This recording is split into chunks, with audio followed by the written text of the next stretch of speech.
Perdidos na Estante, o seu podcast de adaptações literárias do site Leitor Cabuloso.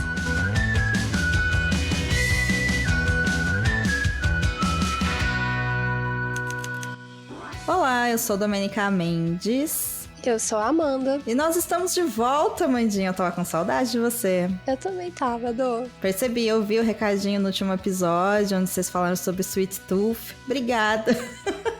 E já que você prometeu, olha a gente aqui. E a gente tá aqui por quê, Amandinha? O que a gente tá fazendo aqui essa semana? A gente tá aqui pra tomar café e fofocar. Gosto. Gosta, mas não é só por isso, né? Não é, amiga. A gente tá aqui porque a gente viu uma série. Que série é essa? A gente viu a série As Pequenas Coisas da Vida, também conhecida como Tiny Beautiful Things, que está lá no Star Plus. Para minha alegria, essa história é fantástica, mas antes disso tudo, eu quero saber se você tem algum beijo pra mandar pra alguém. Você tem algum beijo hoje, amiga? Amiga, eu acho que eu vou mandar um beijo pro meu marido que me aguentou aí nas últimas 24 horas de pós-vacina da Covid. Então, um beijo, Bruno. Bruno, você é um campeão, você é um herói, Bruno. Como você pode perceber, ouvinte, a Amandinha está aí, ó, com efeitos colaterais pós-update do antivírus dela, mas faz parte da vida, então você também mova-se até um postinho de saúde para tomar a sua dose aí da bivalente, também a vacina da gripe que tá gratuita na rede pública de saúde, não é isso, Amandinha? E para todas as faixas etárias, né? Geralmente é só para alguns grupos específicos, mas dessa vez eles liberaram para todo mundo. É isso, então não tem desculpa, gente. É só ir até o postinho, é de graça, tá liberado, vamos cuidar da saúde. Bruno, eu vou entrar aqui no bonde do beijo, vou te dar um beijo por você cuidar da minha amiga também. Fico muito feliz. E eu vou devolver o beijo da Lud, porque ela é uma fofa e eu já tô com saudade de gravar com ela. E sim, o episódio que eu gravei com ela vai ao ar, mas vocês aguentem essa ansiedade, tá? Porque tem muita estreia rolando nas próximas semanas. Então minha dica é acompanhe lá o Instagram do Perdidos na Estante, que eu tô lá dando alguns spoilers de temas pra vocês. E logo eu chego com a Lud. E Amandinha, você sabe que aqui na casa a gente tá tendo um aniversário, né? Eu tô sabendo. Então eu acho que esse aniversariante merece também um beijo, um abraço, um parabéns, um tudo de bom, toda a felicidade do mundo. Não é não, Amandinha? Concordo, Dô. Então, Ace, feliz aniversário, Ace. Você é uma pessoa que a gente gosta muito, muita felicidade. Come assim, ó, um pedaço de bolo gigantesco e muitos brigadeiros, tá? Porque a vida sem brigadeiro, sem bolo não vale a pena não, gente. Essa é a minha opinião. Feliz aniversário, Ace! Um beijo, Ace. Feliz aniversário.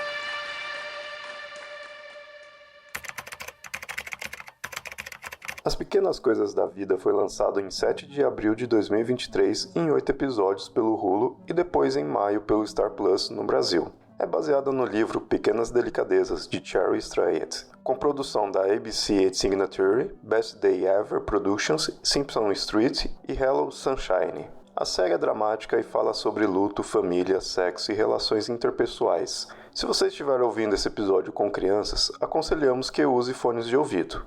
Até o momento que esse episódio foi gravado, não havia sido anunciada a renovação da minissérie.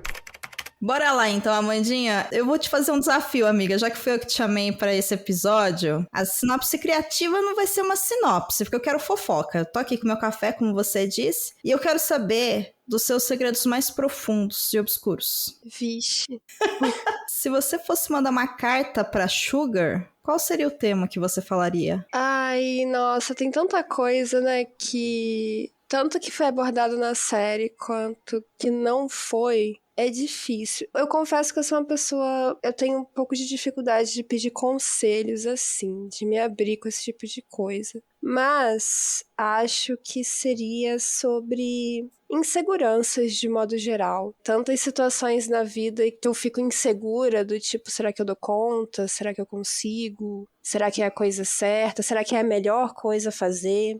Eu acho que todo mundo também se depara com algumas situações assim, né? Então eu acho que seria nesse sentido. Eu acho que faz muito sentido. Eu acho que, inclusive, esse é um dos temas que tá mais presente, assim, no livro e na própria série mesmo, né? Todos os personagens passam muito por esse ciclo de insegurança. E uma coisa que eu ando refletindo muito nos últimos tempos na minha vida pessoal é o que é insegurança e o que é covardia, sabe? É uma linha muito tênue, na minha opinião. Claro que aí eu fico pensando se não falta um pouco de... não sei, um pouco mais de carinho comigo mesma, sabe? De chamar de covardia algumas atitudes. Enfim, nós temos muitas coisas em comum, né? Sendo humanos, mas é difícil, né?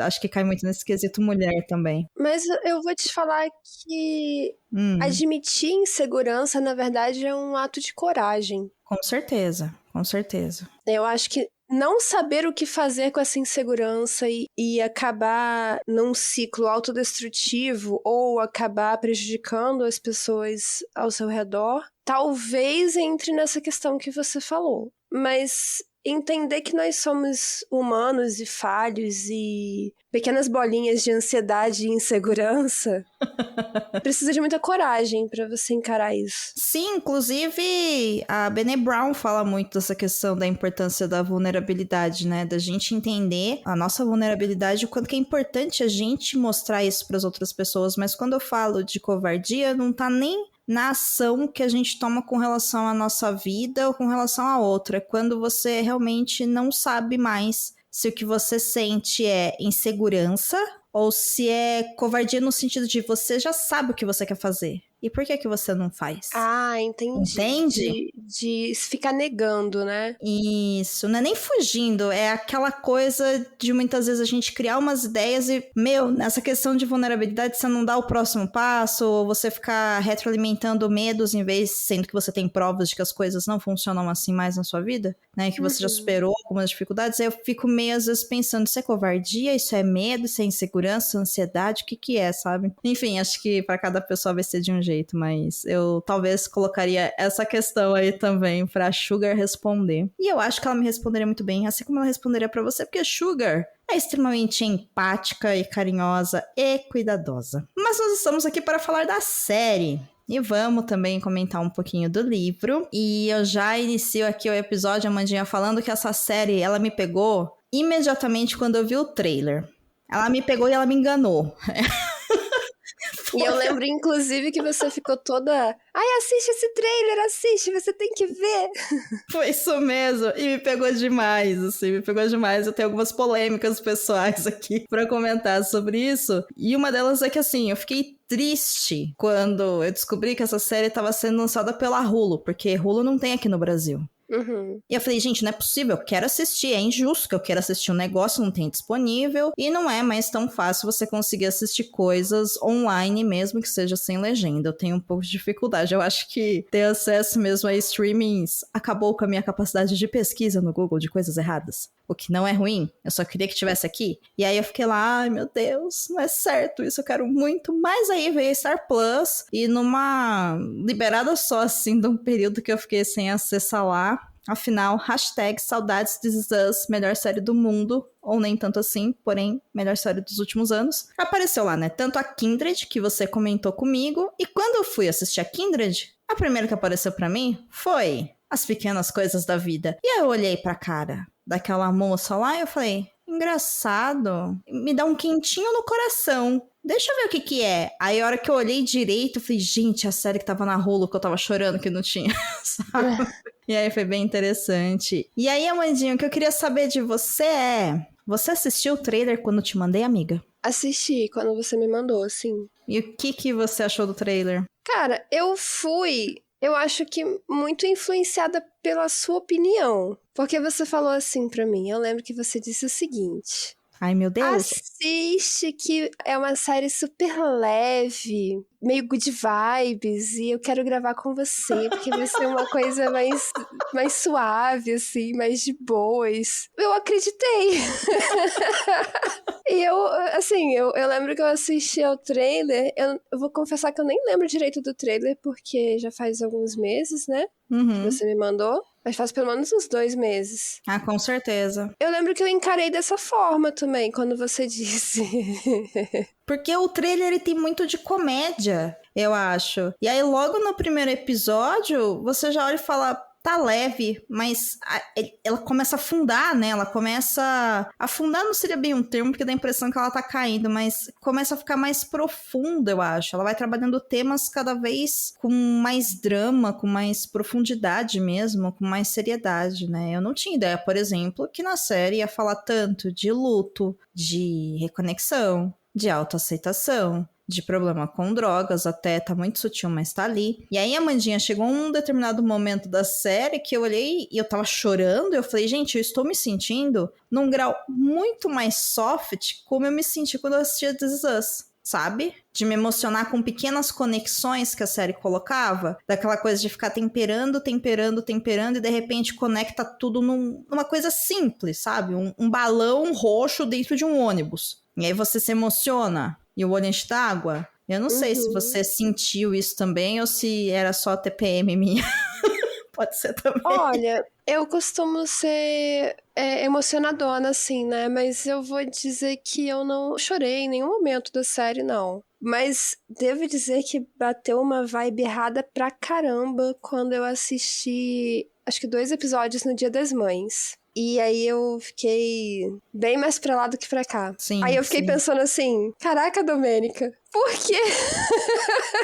Ai, amiga. Por que você me disse que era good vibes? Amiga, eu fui enganada. Eu fui enganada também, tá? Fica aqui meu pedido de desculpa pra você, público.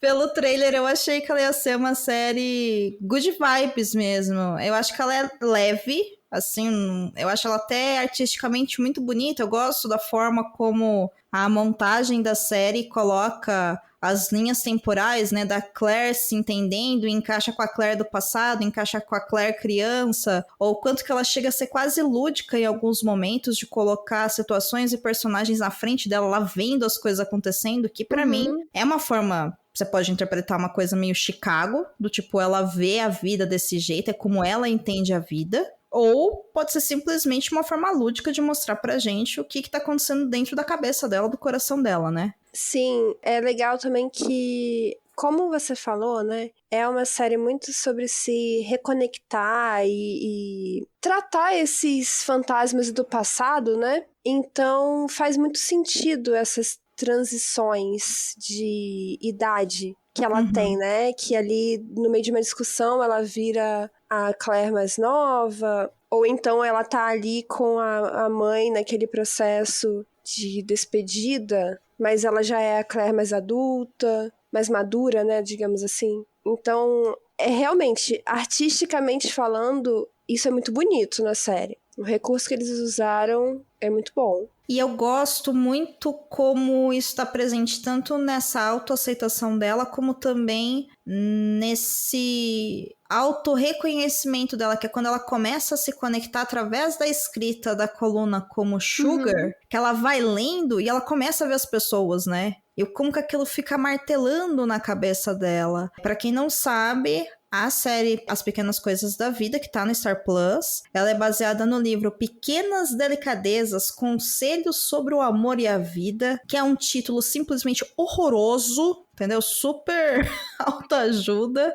Eu passaria muito longe desse livro pelo título. Totalmente. Não é um título que me atrai, mas a série... E até mesmo o formato do livro lembra muito como foi adaptado Modern Love. Cara, eu ia comentar isso com você. Eu achei esse formato parecido com o Modern Love, só que o Modern Love são várias histórias diferentes, né? Isso, cada capítulo, cada episódio, enfim, é um conto, né? É uma coluna que foi colocada lá. Aqui é tudo baseado na Claire e esse processo dela começar a escrever, porque... A Claire, ela é baseada na escritora do livro, que é a Cherry Strait, que quem ouviu o episódio de recomendações que eu fiz aqui no Perdido já sabe que ela é autora também do Wild, que se eu não me engano ele chama Livre, aqui no Brasil, né? Que também foi adaptado para filme, com a Reese Witherspoon e tudo mais. Então eu acho que a forma como eles colocaram lá foi justamente para trazer tanto essa parte ficcional, porque tem muita coisa da Claire que não aconteceu na vida real da Cheryl, mas tem muita coisa da Cherry que aconteceu, né, na história da Claire, porque ela utiliza a própria vida, os acontecimentos dela pra aconselhar, pra acolher as pessoas na coluna como Sugar. Ela dá muito conselho falando, na minha vida aconteceu isso, isso e isso, então eu acho que você deveria, né, sei lá, pensar dessa forma, fazer tal coisa. E como ela se coloca ali, eu acho que fez sentido a série ser assim, entendeu? Tanto que é muito sutil, né, mas cada episódio começa com esse dela indo pra coluna, mas depois cada episódio tem um tema central que tem, né, algumas cartas que ela recebe que tem a ver com a vida dela também. Né? É algum tema gerador ali daquela história, daquele episódio, né? Isso. Então, eu acho que foi uma adaptação muito, muito feliz. Inclusive, essa não é a primeira adaptação desse livro. Ela foi originalmente adaptada para o teatro. Veja bem você. E depois, a Cheryl com o Almond, que é o rapaz que criou a Sugar, né, inicialmente, que depois dá a Sugar pra Cheryl escrever, eles criaram um podcast que tá no ar, inclusive, até hoje. Ele existe já há quase 10 anos, ele foi lançado em 2014, que se chama Dear Sugars. Ele é em inglês e eles fazem exatamente o que faz na coluna. O pessoal manda cartinhas falando, Dear Sugars, tá acontecendo isso e isso na minha vida, tarará, o que eu faço? E eles aconselham as pessoas, né? Eles acolhem as pessoas e é feito de uma maneira muito cuidadosa, sabe? Assim, é gostoso porque não tem uma pegada coaching que poderia ter, sabe? Acho que é isso o medo que eu teria, né, ao ler esse livro, que eu nunca passaria perto dele por esse título também, sem ter ideia do que se trata, porque senão você fica pensando, nossa, gente, né? Não quero que um livro escrito por uma pessoa que nunca me viu na vida me aconselhe, mas quando a gente conhece alguém como o pessoal conhece, né, a Sugar, o que você quer? Às vezes você só quer ser ouvido, e aí você vai pedir conselho e eles vão escutar, né? Então, é um trabalho bonito, assim. O podcast é bem legal também. Vou deixar a recomendação aqui para quem entende inglês poder ouvir, que ele é bem... Esse sim é good vibe, Amandinha, prometo. Tá bom. Mas pra gente falar mais sobre a série em si, você que nos ouve já sabe que aqui no Perdidos na Estante a gente fala sobre adaptações literárias, e se a gente tá analisando, a gente vai falar com spoilers. Então eu vou chamar o assistente e aí a gente comenta mais sobre o que há dentro de As Pequenas Coisas da Vida. Se você gostou desse episódio e da série, aconselhamos que volte algumas casinhas e ouça os nossos episódios 126 e 127 sobre o livro e série Modern Love. Eles são um acalento no dia a dia. A série está disponível no Amazon Prime Video e conta com a nova temporada chamada Modern Love Amsterdã. Amandinha, qual foi a personagem que mais te cativou nessa série? Você tem alguma que você olha e falou, meu Deus do céu, essa personagem é muito, muito massa? Cara, eu posso falar uma coisa polêmica, Dô? Claro. Eu acho que eu não gostei de nenhum personagem. Ok, explain yourself. Vamos lá, descreva. É que assim, eu entendo que a própria história seja sobre imperfeições, né? Então você tem uma personagem principal que ela mesma se descreve como uma mulher desonesta, uma mulher descontrolada, uma mulher impulsiva. Aí você tem o marido dela que, sinceramente, o cara é muito narcisista e egoísta. Muito. Você tem a filha adolescente que não é só pelo fato dela ser adolescente, mas ela é extremamente mal educada, ela não tá nem aí pra ninguém. Ela só consegue olhar pra ela. Eu fico meio assim com a mãe dela, né, a Frank, que nós somos apresentados como uma figura ali beirando a perfeição, uma mulher incrível, mas será que essa não é só a visão da Claire sobre a mãe? Ai, com toda certeza que há nesse mundo. Inclusive, eu fiquei muito curiosa porque no último episódio, quando ela encontra o Lucas fala pra ela, né? A mãe não era isso que você tá imaginando, não. Você colocou ela num pedestal. É o que ele fala pra ela. Exatamente. Então, eu entendo que a própria ideia da série seja apresentar esses personagens que são quebrados. Não nos é apresentada a face bonita desses personagens. Então, eu tive muita dificuldade de me conectar com qualquer um deles. Agora, uma personagem que você não colocou aqui, Du, mas que eu tenho que dizer que eu tive um ranço especial, foi da terapeuta, a Mel. Nossa, eu não lembrava. Não. Nossa, aquela terapeuta é muito errado. Vamos falar mal da Mel. Falar mal não, né? Vamos falar... Eu acho que serve até como um... Ai, não seria bem um gatilho a palavra? O Paçoca tá lá no fundo concordando, porque ele acompanha muitas vezes as minhas sessões de terapia, porque ele é um intrometido.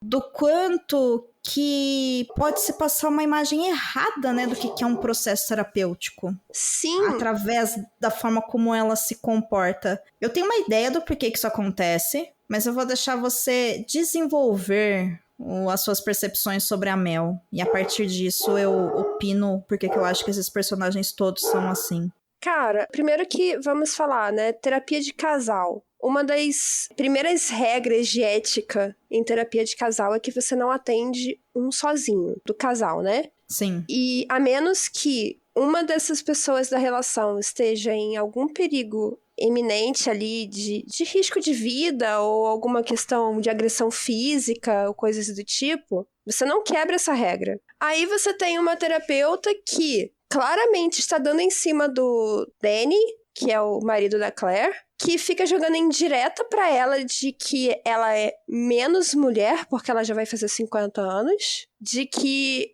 sei lá, eles têm algum problema porque eles não estão transando. Então, cara, eu achei aquela mulher tão antiética, tão bizarro. E o tempo todo jogando essa coisa de ter uma possível relação extraconjugal ali entre o Danny e a terapeuta. Nossa, eu achei isso um clichê terrível e um desserviço à questão da terapia, inclusive a terapia de casal.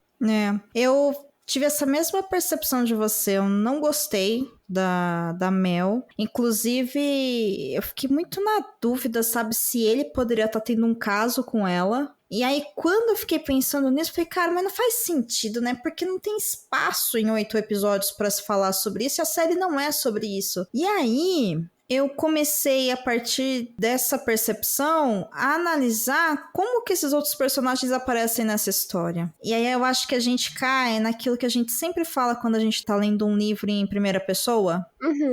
Que você não pode confiar no narrador em primeira pessoa. Sim. E eu acho que isso acontece nessa série também, porque eu acho que todos os personagens são contados e apresentados pela ótica da Claire. Concordo. Sabe? Porém, isso acaba ficando um pouco estranho quando você pensa que a Claire não sabe sobre, por exemplo, a última visita que o Danny faz a Mel no meio da noite e simplesmente entra lá no, não sei se é o apartamento ou o consultório dela. Ela não tem conhecimento sobre isso. Então, apesar de concordar com você, esse ponto me parece falho. Talvez um furo nessa questão da perspectiva. O que inclusive me faz pensar o que quem tá escrevendo a série quer colocar como sendo a Mel o pivô dessa separação, né? Porque se fosse apenas aquela primeira cena que ela vê o Danny com a Mel, depois do horário deles. Sim. Beleza, olha, viu? Tava acertando o pagamento, sei lá. Beleza, era uma noia da cabeça dela, ela mal interpretou, beleza. A partir do momento que a gente tem aquela cena final do último episódio, com ele indo, ela acolher ele, é ok, porque ela é uma terapeuta, o problema é que ela é uma terapeuta do casal, né? E aí você sabe que foi ela que indicou o texto da Sugar que fez ele tomar a decisão de largar a Claire. Exatamente. Ou seja, transferiu a responsabilidade, porque ele poderia simplesmente ter acesso a esse texto, porque ele teve acesso a esse texto, porque tava lendo coisas. Porque é público. Ou porque, não sei. Não sei por quê. Se quisesse até colocar uma coisa que não ficaria bom em roteiro, mas eu não sou roteirista, poderia colocar que ele viu alguma coisa no computador dela, entendeu?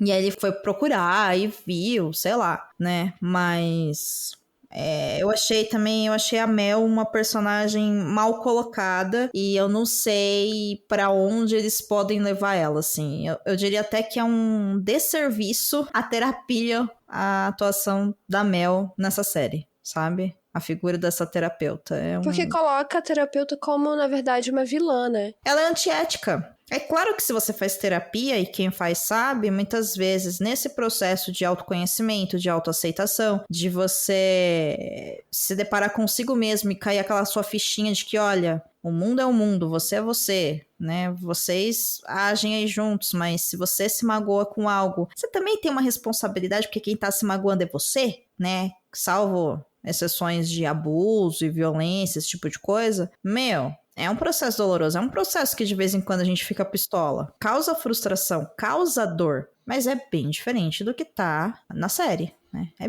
bem diferente. Fora que, se ela é terapeuta do casal, ela não pode fazer com que uma pessoa desse casal seja a culpada e o outro seja o certinho. Que é como ela coloca várias vezes durante as sessões, né? Ela começa a jogar a culpa toda em cima da Claire. Claro que isso pode ser apenas a visão da Claire. Eu acho que aí eu só não consigo encaixar aquela cena final. Concordo plenamente com você. Eu acho que se não tivesse a cena final, eu ia bater o martelo de que, olha, é a visão da Claire. Se bem que assim, se tiverem novas temporadas, ela pode ainda sustentar a ideia, a depender do que vai acontecer, né? Falar que ela ficou sabendo que ele foi, porque, enfim, ela tá contando isso do futuro, né, comparado com o tempo presente da série. Mas mesmo assim, tá errado, gente. Só serviu de gatilho aí. Se seu terapeuta faz isso com você, larga esse terapeuta. Tá? É isso. Não tem muito além disso, não. Mas você tá falando de Claire e Danny, e aí uma coisa que me chama muita atenção é que a série começa com a Claire totalmente perdida, né? Ela tá prestes a ser mandada de um trabalho, ela se sente um fracasso como mãe, o casamento dela está acabando, mas olha a loucura, o cara pôs ela pra fora de casa, sabe? E aí eu fiquei, gente, será que ela tinha algum problema com bebida, com droga, com alguma coisa? Porque logo no começo mostra ela bêbada. E não, é por causa de um problema familiar, né? Ela emprestou dinheiro pro irmão dela, pegando dinheiro que era da faculdade da filha. E aí eu concordo com você que é difícil a gente saber, porque a gente não vê eles bem. A gente só tem a visão que o relacionamento deles é conturbado desde o início, porque eles namoraram quando eles eram adolescentes. Aí a gente não sabe, né, quando exatamente, mas a gente sabe que isso aconteceu, eles terminaram. E quando, aqui eu tô colocando o grande evento da vida da Claire, que é a morte da mãe dela. Que isso é o grande problema aí que ela tem, né? O grande entrave na vida dela é esse luto tardio, esse luto do qual ela não consegue sair. Ela não consegue se perdoar por não ter estado presente no momento da morte da Frankie. Então esse que é o grande problema da Claire. Tudo ao redor dela depois desenrola disso. Mas a gente sabe que eles se reencontraram. E eles têm uma noite juntos e ela engravida. E aí, o cara foi embora, perseguiu os sonhos dele, como eles combinaram. Ela tem a criança, quando ela tem criança, ele volta. Só que eles estão o tempo todo, né, no que é colocado nessa série, me parece que não é um relacionamento saudável, entende? Parece que não tem conexão. É difícil ver isso na série, porque ao mesmo tempo, ela te conecta em momentos preciosos, como, por exemplo, a conversa que os dois tiveram depois, sabe? Após a fala da Mel, né, com a receita a receita interessante que ela deu pra eles, que na verdade não tem a ver com o ato físico em si, mas com a conexão do casal, eles acabam ouvindo mais um ao outro. Mas me parece mais que eles competem um com o outro do que qualquer coisa. Mas a gente também só tá vendo eles no final do casamento, né? A gente não viu eles nos 16 anos que eles tiveram enquanto a Ray tava crescendo, sabe? Então, eu não sei, eu fiquei muito na dúvida assim, nossa, mas vocês se gostaram em algum momento? Sabe? Não dá pra ter certeza, né? Até a relação mesmo com a Ray, será que sempre foi ruim? Com certeza não. Pois é, mas a gente só tem essa visão feia, digamos assim, né, dos personagens. Dessa coisa problemática. A gente só vê os defeitos na série. Mas eu acho que é porque nesse momento da vida da Claire, mesmo porque a Claire, ela o tempo todo tá buscando na Ray coisas boas. E ela tem muita segurança com o Danny também. Não sei se você conseguiu perceber isso, sabe? Ela fala coisas duras pra ele, mas é aquela dureza típica de quem fala porque acha que o outro consegue entender, tá muito seguro. Tá errado você ser grosseiro e ser rude com as pessoas. Não estou elogiando, estou falando que é o tipo de coisa que se você tem medo que a pessoa vá embora, você não faz isso, sabe? Uhum. Eu entendo. Mas eu ainda tenho muita dificuldade de gostar da Claire. Você gostou dela, Du? Não, eu não acho que ela é uma personagem pra se gostar não, amiga.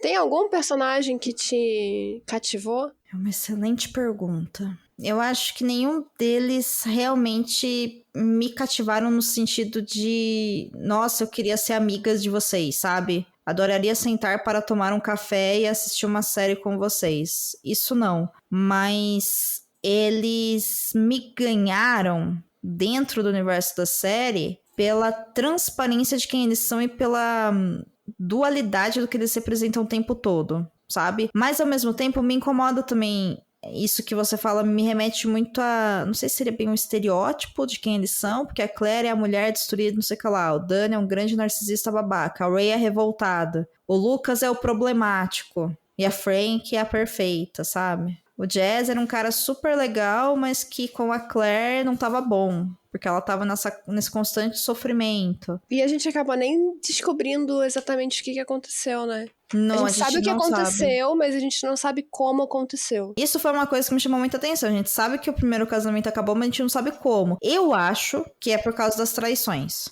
Bom, é possível, né? E porque ela era uma grande babaca com ele. Sim. Mas é aquilo que ela fala, eu acho que no último episódio. A partir do momento que ela se casou com ele, ela sabia que não deveria ter casado. Né? Quando Isso ela é fala duro, assim, né? não querer já é motivo suficiente. E eu acho que ali, naquele momento, o início do casamento já foi o fim. Sim, eu concordo. Me parece muito que a Claire, nesse primeiro casamento, ela caiu naquela lista de obrigações sociais que as pessoas falam que a gente tem que cumprir, sabe? Você tá com alguém, você tem que casar com essa pessoa, você tem que ter uma família, você tem que ter filhos, você tem que fazer tal coisa, inclusive porque é isso que as cartas, de certa forma, estavam falando pra ela, né? São todas cartas de mulheres que falam, olha... Chamou muita atenção de uma delas, que é a mulher falando, faz 25 anos que eu sou casada, faz 25 anos que eu sou uma boa esposa e faz 25 anos que eu quero ir embora.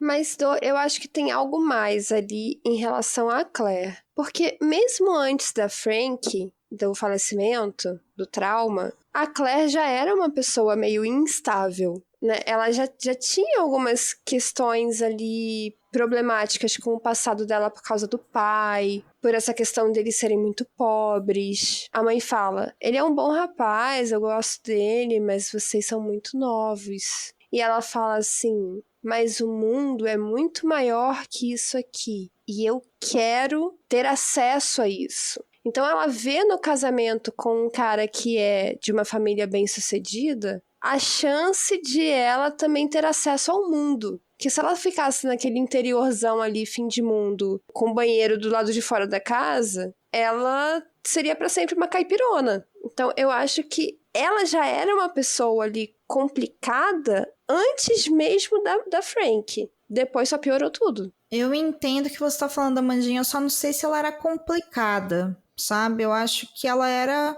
uma pessoa comum, uma pessoa que queria sair do lugar onde cresceu, uma pessoa que tinha ambições que ela e sabia que se ela ficasse onde ela estava, ela não iria conseguir nunca conhecer outros lugares. Mas os traumas que ela tem com o pai são desde antes. Mesmo porque o pai dela foi um pai abusivo, foi um pai agressivo. Na série não mostra, né? Que também o Lucas acusa de que não era bem assim, e isso, você era nova demais. O pai também fala, né? Você era nova demais. Tem uma outra versão pra essa história, que nós acabamos não descobrindo qual é. Então, aí eu acho muito complicado, porque assim, o Lucas, ele é bem mais novo que a Claire. Eu acho que ele deve ser uns 8 a 10 anos mais novo que ela. Assim, facilmente, sabe? E se o pai abandonou eles quando ele tinha 5 anos de idade, é lógico que ele não ia lembrar. Ele não lembra do pai. Uhum. E aí, ele estando próximo do pai agora, ele provavelmente ouviu o que o pai tinha a dizer. Pode ser também.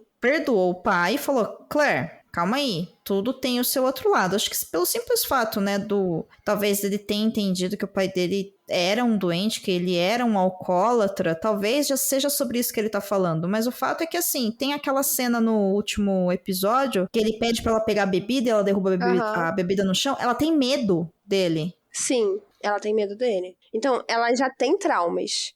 Ou seja, tem alguma coisa errada aí que já pegou, né? A série não mostra, né, ele batendo nela, ele batendo na mãe, nada disso. Ela fala que se lembra das agressões que a mãe sofreu e que aí também eu acho que cai numa coisa, muitas vezes, que a gente vive num mundo tão violento que às vezes a gente acha que uma pessoa que sofre violência doméstica, ela tem que sofrer várias e várias vezes. Talvez a mãe dela só tenha sofrido uma. Não importa, sofreu. É possível. Entendeu? E isso já é suficiente pra marcar. Sim, e sem falar que assim, né? O convívio com uma pessoa doente, um alcoólatra, um narcótico, não é um convívio fácil, não é um convívio saudável. A pessoa não tá em si, na sua consciência, né? Então, é um processo de muita dor e muitas vezes envolve violência. E isso marca mesmo, isso marca as pessoas. Marca, com certeza. Por isso que eu acho que desde nova ela já tinha algumas questões ali mal resolvidas, que foram se acumulando até ela chegar a uma mulher de 50 anos, puro 49. trauma.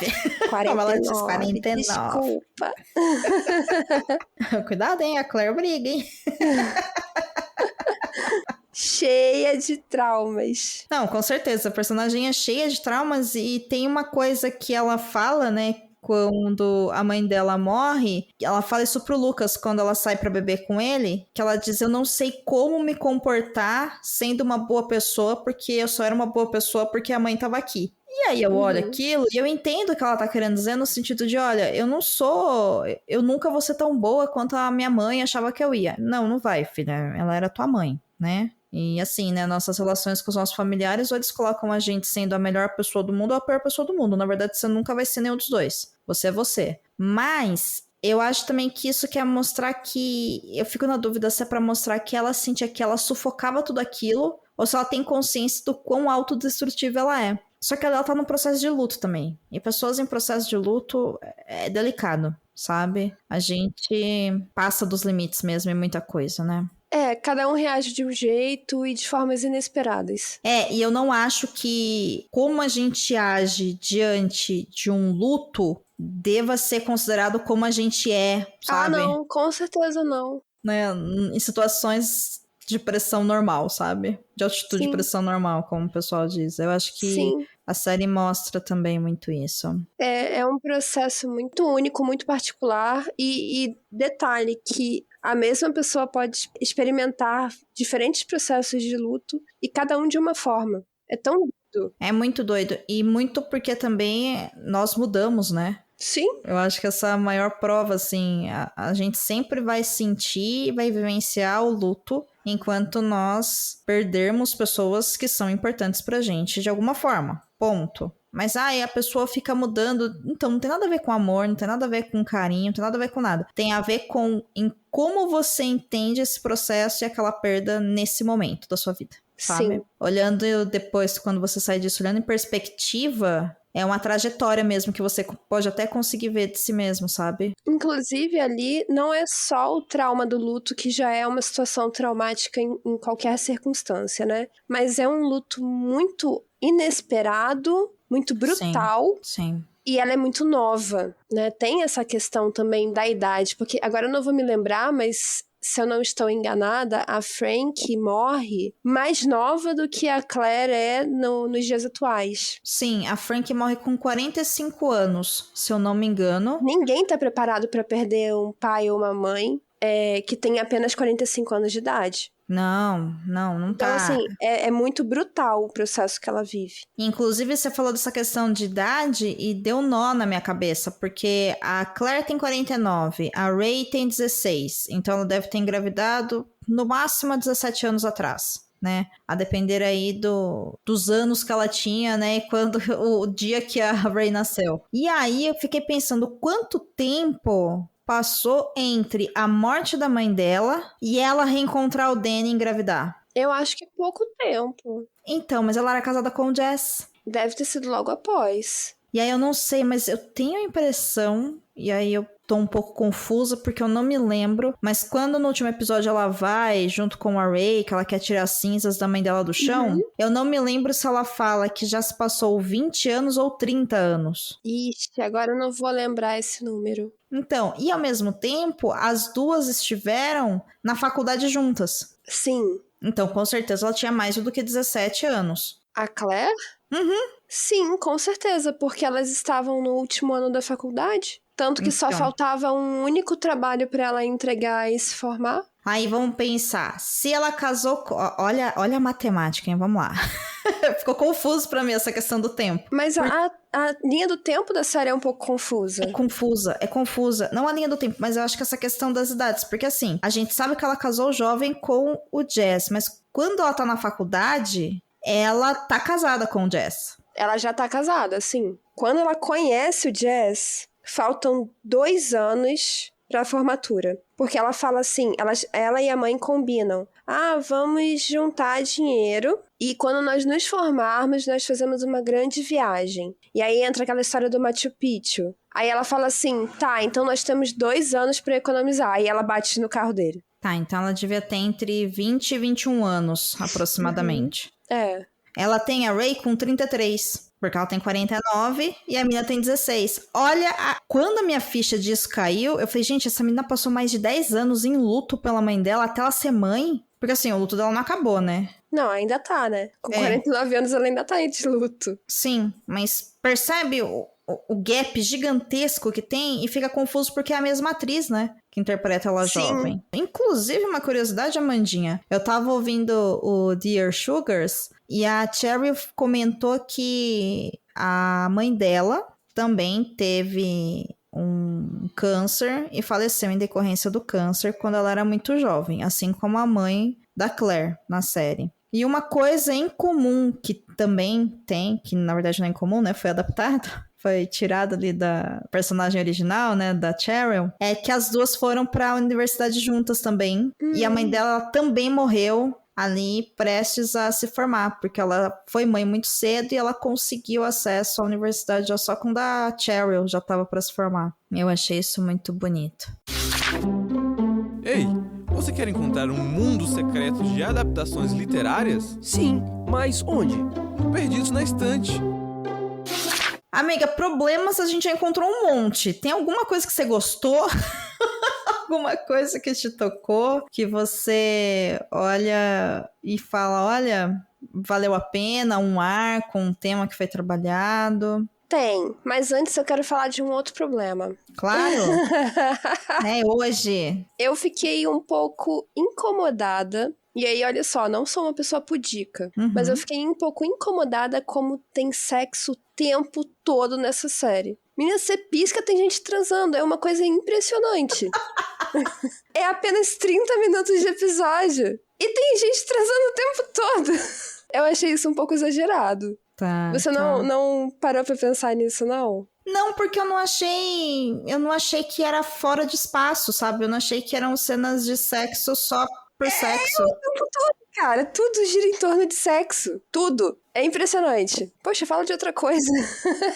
Não, eu entendo o seu desconforto. Eu não acho que tudo gira em torno de sexo. Eu acho que tem bastante cena de sexo, mas eu não acho que nenhuma cena de sexo que tem ali, ela tá fora do lugar. Simplesmente sexo sendo sexo, sabe? A gente tem o sexo culposo da Claire, quando ela tá, enfim, Sim. associando a dor com o luto logo após o falecimento da mãe dela, que isso inclusive é uma coisa que acontece muito, né? A pulsão de vida e morte. Sim. Basta alguém morrer ou alguém engravidar pra todo mundo ter a libido alta. É uma questão humana, normal. Assim, a psicoterapia tá aí, né? A psicanálise estudando isso desde que a Terra gira, né? Então, é algo comum. Ela se reconecta com o Danny nisso, e eu acho que ali é um sexo mais de conexão mesmo, dos dois estarem finalmente olhando um pro outro, porque eles desacostumaram a se olhar, né, e a se enxergar realmente, sabe, a se notar um ao outro, então eu acho ok. E a filha dela é adolescente, né, então acho que tem uma pegada meio de estar se descobrindo, alguma coisa nesse sentido. Me parece que o fio condutor dessa narrativa toda, na verdade, é sexo. De diversas perspectivas, como você mesma acabou de falar.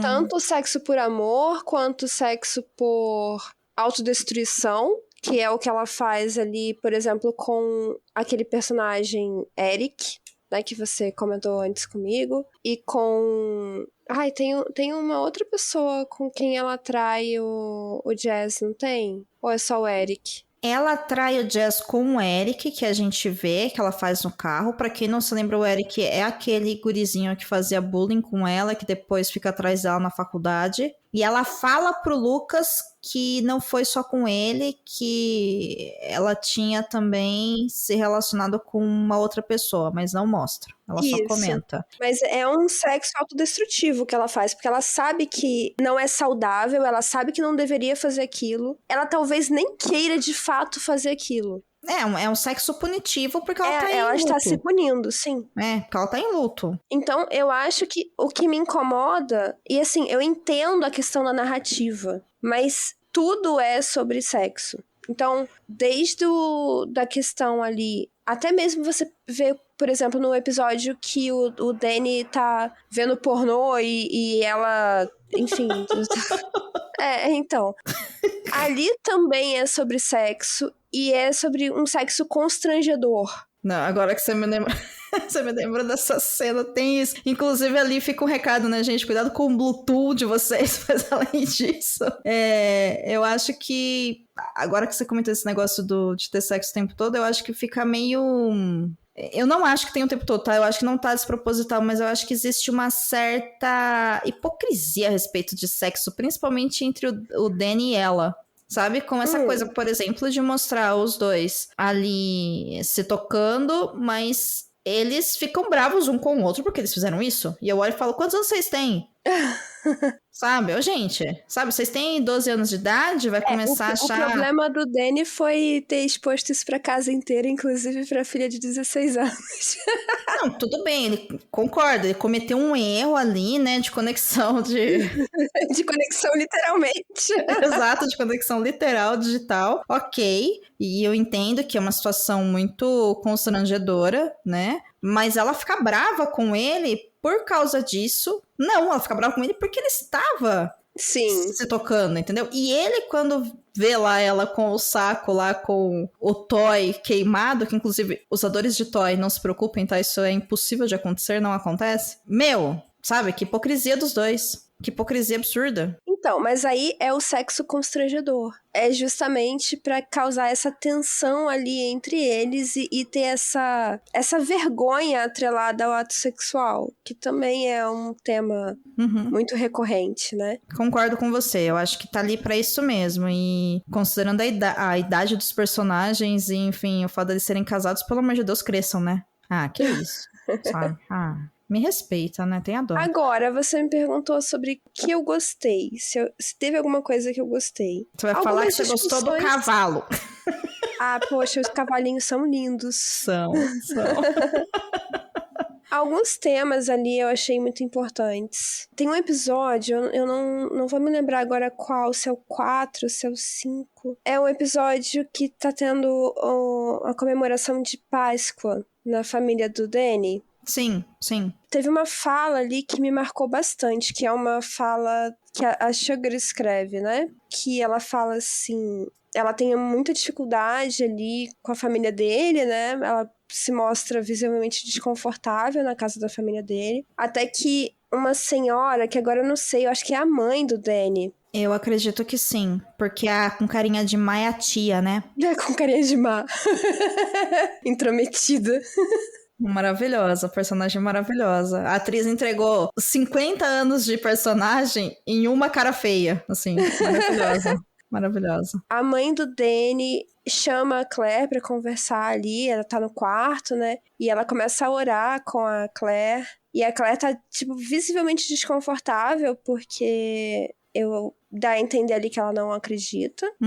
Mas ela fala uma coisa que eu achei muito bonita. Ela diz assim: e se nós considerarmos como Deus uma espécie de ação divina, né? As orações que as pessoas têm por nós, os desejos de bem-querer, como essa ação divina. E ao invés de ficar questionando, se Deus existe, por que tem gente morrendo? Por que não considerarmos como a ação divina é essa coisa do querer bem, das orações positivas, dessa corrente de carinho, de cuidado. E eu achei isso uma reflexão muito bonita. Sim, sim. Sabe? Claro que as questões são muito mais complexas que isso, mas é uma forma bonita de encarar. Porque realmente tem situações na vida que fazem com que você questione tudo, né? E eu achei uma discussão muito boa, muito positiva nesse episódio. Eu acho que ainda até além, eu concordo com tudo que você disse,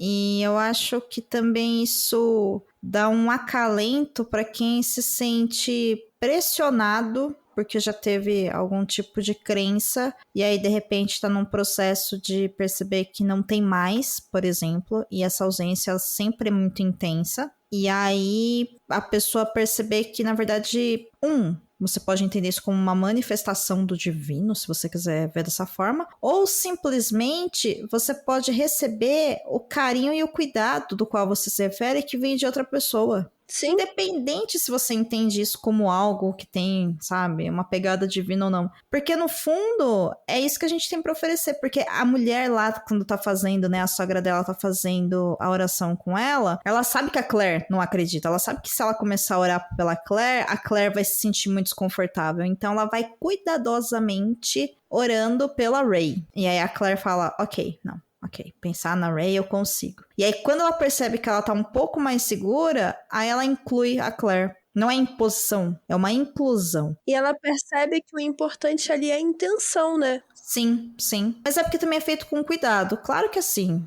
tô falando aqui que é feito com cuidado, gente, mas pode ser que você passe por uma situação similar e você fale, eu odiei, porque tá querendo impor. Sim, pode. Tô falando que a série colocou esses personagens, né, como uma sendo acolhida e a outra acolhendo. Né? Uhum. E o caminho que essa pessoa acolhe é através desse caminho de conexão de, enfim, fazer uma oração. E aí me lembrou muito essa cena, uma frase que minha mãe dizia quando ela era viva ainda, que oração e canja de galinha não faz mal pra ninguém, sabe? Sim.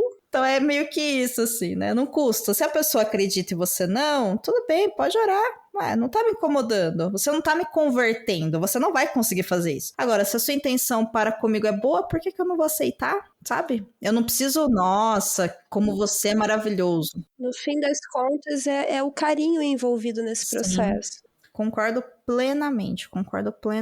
Né? O carinho, o cuidado. Para algumas pessoas vai ser a questão do divino e para outras não, e tá tudo bem. É isso. Eu gosto muito do último episódio, porque eu tô lendo o livro, eu tô lendo ele em inglês, e a carta, né, que ela recebe do rapaz que foi casado por muitos anos e que depois se divorcia, ele acaba encontrando uma outra pessoa, inclusive todas as cartas são bem menores, tá, na série. Mas ele conta que ele conheceu uma pessoa e que ele tá apaixonado por essa pessoa, mas que ele ainda não tem coragem, ele não sabe como falar eu te amo. E aí, a Sugar, tanto na série quanto na coluna, acaba compartilhando desse momento da morte da mãe dela, cuja última palavra que ela ouviu da mãe dela foi exatamente essa, love. E ela fala que foi muito bonito, porque ela fala ao mesmo tempo, a nossa vida, ela vai acabar, sabe? Então, não tenha medo. Não se sinta na obrigação, mas se permita. E eu acho isso muito bonito. Eu acho que isso para o final da temporada, se essa série for finalizada ali, se encaixa numa mensagem muito, muito bonita, sabe? De que o caminho, né, a revolução, a autoaceitação, a reconexão consigo e com as pessoas que você ama vai ser através do amor, né? Nas suas mais diversas formas, o amor fraternal, o amor afetivo, o amor sexo-afetivo, o amor, sei lá, entre amigos. O amor solidário o amor também, próprio, o amor solidário. De qualquer forma, né? Sim, sim. O amor, gente. Amor, e sabe? As pessoas deveriam ter menos vergonha de expressar esse amor. Sim. Não há nada mais gostoso e mais poderoso no mundo do que a gente expressar amor. E existem várias formas de você expressar o amor. Inclusive, as pessoas têm esse sentimento de amor como algo muito grave, muito sério, né? Amor é só aquilo de, sei lá, entre pai e mãe e filho, ou então entre um casal. Mas existem tantas formas de amor e por que guardar só para esses momentos mais graves, né? Por exemplo, eu posso falar com muita tranquilidade que ali no meu ambiente de trabalho eu amo meus alunos, em geral, né? Não tô falando de algum específico, mas eu amo meus alunos. E por que não demonstrar isso? Por que não demonstrar que eu amo um amigo? Por que não demonstrar que, sei lá, eu amo alguém pelo que ela faz por mim, pelo que ela é, pelo que ela representa pra mim? Não precisa ser só pra ocasiões especiais, né? Com toda certeza. Eu acho isso muito bonito, sabe? Muito bonito mesmo. Então, eu gosto que esse tenha sido a coluna escolhida pro último episódio. Eu acho que é uma mensagem positiva no final. É uma mensagem linda. O amor é o caminho, né? O amor é uma possibilidade e ela fala com muita calma, né? Meu, agarra isso como um ferro quente, né? Seria, na verdade, a melhor expressão, tradução para português, que você segura e, tipo, agarra isso como se você não pudesse soltar, porque no final das contas, no final de tudo, todos nós vamos morrer. Então, por que você vai desperdiçar a sua vida, sabe? Então, eu acho bonito mesmo assim, eu realmente gosto. Estou torcendo para uma segunda temporada, se possível, porque eu gostaria de ter algumas respostas às quais eu não tive, né? O que vai acontecer com o casamento deles, o que aconteceu com o casamento dela no final. Que raio de última cena daquela do Danny. O que aconteceu ali, meu Deus do céu? Exatamente. Aquilo não faz sentido na minha cabeça. Não faz sentido nenhum. Horrível a despedida do Danny. Em alguns lugares essa série já conta como finalizada, né? Mas o público gostou muito dessa série, especialmente nos Estados Unidos. E eles estão empolgadíssimos pedindo uma segunda temporada. Eu não sei se vira, tá? Porque também não sei se tem muito mais o que falar, né? Afinal, é sobre um momento. Mas mesmo a ideia dela se curar através da Sugar tá ali, mas não tá tão ali. Eu acho que dá pra melhorar, né? Mas não sei se caberia ainda mais em 8 episódios e tal. Enfim, fico meio na dúvida. Você acha que renova, amiga? Olha, eu acho que possível é, mas não tenho certeza. Se tivesse tido mais um episódio... Seria o suficiente, concordo. Pra amarrar essas questões, eu acho que pra mim seria suficiente. Concordo. Não precisa de uma temporada, precisava de mais um episódio, mas meia hora resolvi. Exatamente. Porque algumas coisas ficaram, sei lá, meio soltas, eu acho. Concordo contigo, concordo. Bom, senhorita Amanda, foi um prazer assistir essa série e gravar esse episódio com vossa pessoa. Igualmente, Dô. Fazia tempo. Fazia tempo, amiga. A gente precisa fazer isso mais vezes. Mas enquanto a gente não faz, lembrei pro pessoal quais são as suas redes sociais para que eles possam ir lá e falar assim: Amandinha, te ouvi no Perdidos, eu concordo com tudo que você falou sobre as pequenas coisas da vida, ou eu discordo de tudo, você não sabe o que você tá falando, e mandar o gif da tia com cara de mal. Não me manda o gif da tia com cara de má, não. Minha rede social única e existente é @Amanda_Barreiro lá no Instagram. E é isso. Muito bem, vocês me encontram em Domenica_Mendes no Twitter e no Instagram. E para quem é do Blue Sky, está lá no céu azul, eu estou como @Domenica. Olha só, consegui. Não conseguiu Domenica Mendes, não conseguiu Domenica_Mendes, mas conseguiu Domenica. Então, vocês podem me seguir também lá no Blue Sky se quiserem. E a gente volta semana que vem com um novo episódio. Não vou falar qual que é, para deixar aqui um segredo para vocês. Mas vai ser um episódio, com certeza, muito, muito bom. Recomendo fortemente que, para quem gostou da série, ou para quem se interessa por esse tipo de livro, como Modern Love, que leia, sim, o livro, apesar do péssimo título em português, porque realmente é bonito. A forma como a coluna é escrita, a Cheryl é muito cuidadosa, ela é muito acolhedora, e acaba sendo uma boa forma de você passar algumas horas lendo, principalmente se for para recuperar aí o seu hábito de leitura. Inclusive para quem lê inglês, que tem um pouco mais de facilidade ou quer desenvolver a sua habilidade de leitura em inglês, ele é muito fácil de ler inglês, gente. Então fica aí várias dicas. Você não vai encontrar o livro em edição física, mas em e-book tem, tanto em português quanto em inglês. Deve ter também em espanhol e outras línguas. É isso, Amandinha! Sempre um prazer, um beijo no seu coração. Beijo, Dô. Um beijo, ouvinte. Obrigada pela companhia, pelo seu download. Aguardo vocês no próximo episódio. Tchau, tchau. Contribua para novos episódios do Perdidos na Estante em catarse.me/leitor_cabuloso ou no PicPay. Se você é das redes sociais, nos encontre em twitter.com/perdidosestante e instagram.com/perdidosnaestantepod. E esse foi mais um episódio do Perdidos na Estante. A apresentação foi de Domênica Mendes e Amanda Barreiro. A pauta e produção foi de Domênica Mendes. O assistente é de Leonardo Tremesquim. A edição é de Ace Barros. Esse episódio é um oferecimento de Airechu, Aline Bergamo, Alan Felipe Fenelon, Amaury Silva, Caio Amaro, Camila Vieira, Carol Vidal, Carolina Soares Mendes, Clécius Alexandre Duran, Daiane Silva Souza, Guilherme de Biasi, Igor Baggio, Janaína Fontes Vieira, Lucas Domingos, Lu Bento, Luiz Henrique Soares, Marina Jardim, Marina Kondratovic, Moacir de Souza Filho, Nilda e Ricardo Brunoro. Até o próximo episódio.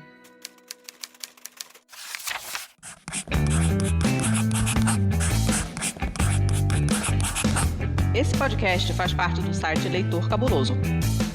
Conheça nossos conteúdos em www.leitorcabuloso.com.br.